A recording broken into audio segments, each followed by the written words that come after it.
Hello everyone, welcome back to my channel. আমি রয়েছে তোমাদের সাথে ঈশিতা। যে সমস্ত ছাত্রছাত্রীরা জেনারেল কলেজে ভর্তি হওয়ার জন্য আবেদন করেছিলে, অবশেষে মেধা তালিকা প্রকাশের তারিখ ঘোষণা করা হয়েছে এবং গত 30শে জুলাই অভিন্ন পোর্টালের মাধ্যমে কলেজে ভর্তির শেষ দিন ছিল। আর এই দিন ব্রাত্য বসু জানিয়েছেন মেরিট লিস্ট প্রকাশের তারিখ। গত 30শে জুলাই শিক্ষামন্ত্রী ব্রাত্য বসু তার এক্স হ্যান্ডেলে জানিয়েছেন অভিন্ন পোর্টালের মাধ্যমে কলেজে ভর্তির প্রথম মেরিট লিস্ট প্রকাশিত হবে আগামী 7ই আগস্ট 2025। এছাড়াও তিনি জানিয়েছেন যে সমস্ত ছাত্রছাত্রী আবেদন করার সময় তাদের জাতিগত অবস্থান অর্থাৎ কাস্ট বা তোমাদের লোকেশন অ্যাড করনি, সেক্ষেত্রে অবিলম্বে কলেজে ভর্তির অভিন্ন পোর্টালে গিয়ে তাদের জাতিগত অবস্থান স্পষ্টভাবে উল্লেখ করতে। এবছর কলেজে ভর্তির জন্য 3,59,114 জন ছাত্রছাত্রীদের নাম নথিভুক্ত করেছে এবং অভিন্ন পোর্টালে মোট আবেদন করেছেন 20,59,760 জন। রেজিস্টার করা ছাত্রছাত্রীদের মধ্যে অন্য রাজ্যের ছাত্রছাত্রীদের সংখ্যা হলো 4,311 জন। এছাড়াও মাননীয় ব্রাত্য বসু এটাও জানিয়েছেন যে চ্যাটবট বিনা এর মাধ্যমে 52,525টি প্রশ্নের সমাধান পেয়েছেন সমস্ত ছাত্রছাত্রীরা। অবশেষে জানিয়ে রাখি, রাজ্যে এই মুহূর্তে মোট 477টি কলেজ এবং বিশ্ববিদ্যালয় রয়েছে এবং সমস্ত কলেজ এবং বিশ্ববিদ্যালয় মিলিয়ে টোটাল 9,48,737টি সিট রয়েছে। ফলে এবছর বিপুল সংখ্যক ফাঁকা আসন থাকবে, কারণ আবেদনপত্রই জমা পড়েছে মাত্র 3,59,114টি।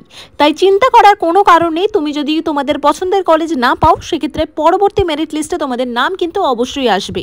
তোমরা যদি পোর্টাল ওপেন করো, সেক্ষেত্রে তোমরা শুধু কোন কোন কলেজে অ্যাপ্লাই করেছো, সেখানে কত টাকা ফিস রয়েছে, এগুলোই কিন্তু শুধুমাত্র দেখতে পাবে। এরপর যেদিন তোমাদের মেরিট লিস্ট এবং সিট অ্যালোকেশন পাবলিশ হবে, সেদিন তোমরা তোমাদের ড্যাশবোর্ড চেক করলে দেখতে পাবে তুমি যে কলেজে চান্স পেয়েছো বা যে প্রেফারেন্স লিস্ট অনুযায়ী যেখানে চান্স পেয়েছো, সেখানে তোমাদের এরকম ধরনের গ্রিন কালারে লেখা থাকবে অ্যালোটেড, অর্থাৎ তুমি এখানে কিন্তু সিট পেয়ে গেছো। যদি তোমার প্রেফারেন্স লিস্ট থেকে কোনো কলেজে তুমি চান্স পেয়ে যাও বা কোনো কলেজে তুমি সিট পেয়ে যাও, সেক্ষেত্রে তোমাদের গ্রিন ট্যাবে লেখা থাকবে অ্যালোটেড। এছাড়া ভিউ অল অপশনে গেলে তোমরা যে কটা প্রেফারেন্স লিস্ট বা যে কটা কলেজ চুজ করেছো, সেক্ষেত্রে সেই অনুযায়ী কিন্তু তোমাদের অ্যালোটেশন লিস্ট তোমরা পেয়ে যাবে।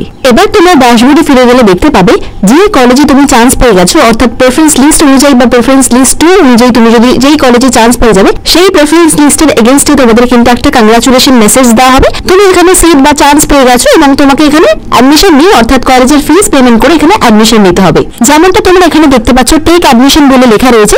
যে কলেজে দেখতে পাচ্ছ 4 ইয়ার বিএ অনার্স ইন সোশ্যোলজি, তো তোমরা যেখানে যে কলেজে চান্স পাবে বা যে কলেজে তোমাদের সিট অ্যালোকেশন হয়ে যাবে, সেক্ষেত্রে তোমাদের এখানে অ্যাপ্লিকেশন নাম্বার, অ্যাপ্লিকেশন কবে করেছিলে এবং অ্যাপ্লিকেশন ফিস কত দিতে হবে, মানে যখন ভর্তি হবে তখন কত টাকা দিতে হবে এবং টোটাল তোমাদের কোর্সের জন্য কত টাকা ফিস রয়েছে এবং তোমার তৈরি করা কোন প্রেফারেন্স লিস্টের আন্ডারে তুমি চান্স পেয়েছো, সেটাও কিন্তু দেখতে পেয়ে যাবে।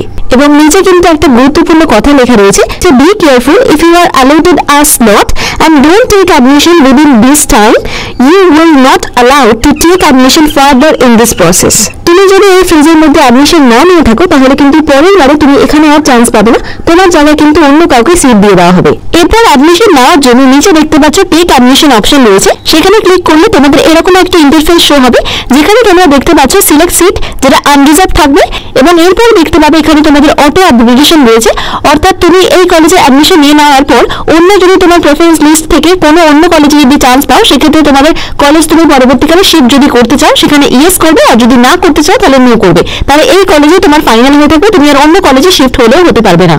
আরো একটু ডিটেলসে বলে দিই, তুমি যদি তোমার প্রেফারেন্স লিস্ট অনুযায়ী 2 নম্বর লিস্টে চান্স পাও, কিন্তু তোমার ইচ্ছা ছিল 1 নম্বর প্রেফারেন্স লিস্টের কলেজে চান্স পাওয়ার জন্য, সেখানে তোমরা যদি ডু ইউ ওয়ান্ট আপগ্রেডেশন এখানে যদি ইয়েস করে দাও, সেক্ষেত্রে পরবর্তী যদি ফেজে যখন ভর্তি প্রক্রিয়া হবে, সেক্ষেত্রে তুমি যদি 1 নম্বর প্রেফারেন্স লিস্টে চান্স পেয়ে যাও, তখন কিন্তু তুমি অ্যাডমিশন সেখানে নিয়ে নিতে পারবে। তো এখানে তোমরা অটো আপগ্রেডেশন তোমাদের ইচ্ছা মতো ইয়েস বা নো করে নিচে দেখতে পাবে প্রসিড অপশন রয়েছে এবং তুমি কোন কম্বিনেশনে ভর্তি হচ্ছ, সেখানে তোমাদের অ্যাডমিশন কত টাকা লাগছে এবং টোটাল পুরো কোর্সের জন্য কত টাকা লাগবে, দুটোই কিন্তু তোমরা দেখে নিতে পারবে। তো এরপর কিন্তু তোমাদের অ্যাডমিশন নেওয়ার জন্য অবশ্যই পেমেন্ট করতে হবে। পেমেন্ট করার পরে কিন্তু তোমাদের অটো আপগ্রেডেশন অপশন অন হবে। তো এখানে পেমেন্ট করার জন্য দেখতে পাচ্ছ নিচে আই অ্যাগ্রি রয়েছে, এখানে গ্রিন কালারের বক্সে টিক দিয়ে দেবে এবং পাশে দেখতে পাচ্ছ প্রসিড ফর পেমেন্ট রয়েছে। এখানে ক্লিক করে দেওয়ার পর তোমাদের এরকম নাম দেখাবে, কোন ইউনিভার্সিটির আন্ডারে রয়েছে এবং তোমার কলেজ কি রয়েছে এবং সাবজেক্ট কম্বিনেশন কি রয়েছে এবং টোটাল কত টাকা দিতে হবে।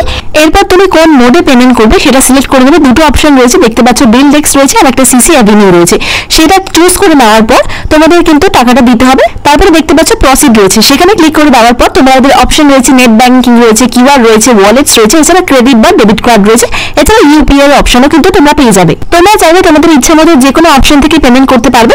আমরা এখানে কিউআর কোড চুজ করে নিলাম, এখানে স্ক্যান কিউআর এর অপশন থাকবে এবং সেখান থেকে তোমাদের কিউআর কোড স্ক্যান করার পর এখানে একটি নির্দিষ্ট ভ্যালিডেশন টাইম দিয়ে দেওয়া হবে। সেই নির্দিষ্ট টাইমের মধ্যে তোমাদের কিউআর কোড স্ক্যান করে টাকাটা কিন্তু পেমেন্ট করে দিতে পারবে এবং তারপর পেমেন্ট করে দেওয়ার পর তোমাদের কাছে এরকম একটা ইন্টারফেস শো হবে, যেখানে দেখাবে তোমাদের কংগ্রাচুলেশন মেসেজ আসবে এবং তোমার পেমেন্টও সাকসেসফুল হয়েছে সেটাও কিন্তু দেখে নিতে পারবে এবং কোন কোর্সে তুমি অ্যাডমিশন নিয়েছো সেটাও কিন্তু দেখতে পাবে। এরপর তোমরা ড্যাশবোর্ডে চলে গেলে দেখতে পাবে আগে যে প্রেফারেন্স লিস্ট অনুযায়ী তোমাদের এখানে অ্যালোটেড দেখাচ্ছিল, সেখানে তোমাদের অ্যাডমিশন নিয়ে নেওয়ার পর অ্যাডমিটেড বলে অপশন শো হবে এবং আগে যেখানে টেক অ্যাডমিশন বলে অপশন শো করছিল সেখানে তোমাদের কংগ্রাচুলেশন মেসেজের পাশে তোমরা দেখতে পাবে এখানে ডাউনলোড প্রভিশনাল অ্যাডমিশন রিসিপ্ট, অর্থাৎ তুমি যে অ্যাডমিশন নিয়েছো তার একটা প্রভিশনাল রিসিপ্ট তোমাদের কাছে ডাউনলোড করতে পারবে। তো সেখানে ক্লিক করে দেওয়ার পর তোমরা দেখতে পাবে সেন্ট্রালাইজ অ্যাডমিশন পোর্টাল, তোমাদের আন্ডার গ্রাজুয়েট কোর্সের আন্ডারে তুমি যে কোর্সে অ্যাডমিশন নিয়েছো, কত টাকা পেমেন্ট করেছো, অর্থাৎ তোমাদের পেমেন্ট হিস্ট্রি, এবং নিচে লেখা থাকবে পেমেন্ট স্ট্যাটাস তোমাদের সাকসেস, অর্থাৎ তোমরা অ্যাডমিশন যেহেতু নিয়ে নিয়েছো, এবং নিচে লেখা থাকবে প্রভিশনালি অ্যাডমিটেড, অর্থাৎ তোমার এখানে অ্যাডমিশন কমপ্লিট হয়ে গেছে, কিন্তু যে কলেজে ভর্তি হয়েছো যখন তোমরা কলেজে যাবে তখন কিন্তু অবশ্যই তোমাদের ফিজিক্যাল ভেরিফিকেশন হবে, অর্থাৎ যে সমস্ত ডকুমেন্টসগুলো অনলাইনে সাবমিট করেছো সেগুলোর হার্ড কপি কিন্তু কলেজ থেকে চাওয়া হবে এবং তারপরে কিন্তু তোমাদের ফিজিক্যাল ভেরিফিকেশন কমপ্লিট হবে। তো আজকের এই ভিডিওটা এখানেই শেষ করলাম, আশা করছি বোঝাতে পেরেছি তোমাদের অ্যাডমিশন পোর্টালে কিভাবে তোমরা পেমেন্ট করবে, অ্যাডমিশন নেবে কিভাবে, সবটাই আজকের এই ভিডিওতে তোমাদের দেখিয়ে দিলাম। এরপরেও যদি তোমাদের কোনো রকম ডাউট বা প্রশ্ন থাকে অবশ্যই কমেন্টে লিখে জানাতে পারো। আর একটা ছোট্ট রিকোয়েস্ট, ভিডিওটা যদি একটু হলেও হেল্পফুল বলে মনে হয় অবশ্যই একটা ছোট্ট লাইক করে বন্ধুদের সাথে শেয়ার করতে পারো। চ্যানেলে নতুন হয়ে থাকলে অবশ্যই এই ধরনের আরো আপডেটসের জন্য সাবস্ক্রাইব করে পাশে থেকো।